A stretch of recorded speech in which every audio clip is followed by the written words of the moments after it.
انیان، سلام به همگی. اگه شما هم دنبال جایی هستید که بتونید از معلمای نیتیو زبان کره‌ای رو بدون هیچ هزینه یاد بگیرید، سجونگ سایبری یکی از بهترین گزینه‌هاییه که میتونید از طریقش زبان کره‌ای رو یاد بگیرید.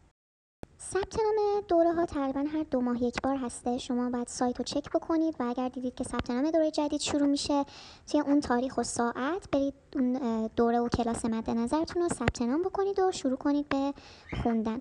هر هفته حدود 2 ساعت هم کلاس آنلاین از بستر زوم رو داریم که میتونید با استاد ارتباط برقرار کنید، رفع ایراد بکنید و حتی با بقیه همکلاسیاتون حرف بزنید و یک فضای خیلی خوب و متنوع برای یاد گرفتن زبانه.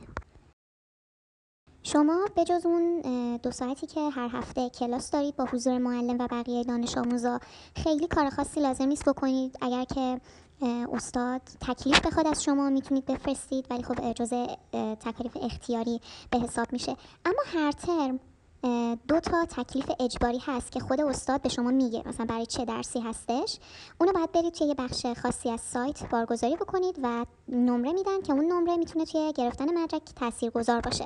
همچنین ویدیوها به صورت آنلاین همیشه برای شما در دسترسه و از توی سایت میتونید برید تک تک ویدیوها رو ببینید. مکالمه داره، آموزش گرامر داره، آموزش لغت داره و ازشون استفاده بکنید که درصد ویدیوهام باید آخر ترم موقعی که شما میخواین مدرک بگیرید به 70% یا بیشتر از 70% رو دیده باشید.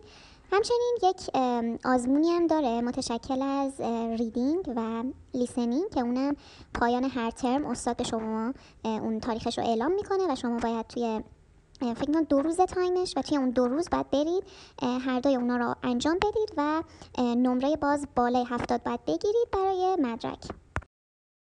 یکی از مزیت‌های سجونگ سایبری همینه که بعد از گذراندن هر دوره و دادن امتحان شما میتونید که یک مدرک خیلی معتبر از بنیاد سجونگ دریافت بکنید که این خودش یه سری شرایط داره، مثلا شرکت کردن توی آزمون و گرفتن نمره بالای 70 یا غیبت نداشتن بیشتر از 3 جلسه و همچنین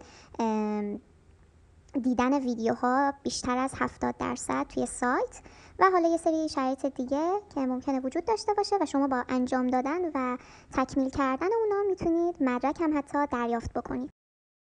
اگر هر سوال دیگه ای در رابطه با دوره های سجونگ سایبری دارید توی کامنت ها حتما میتونید از من بپرسید.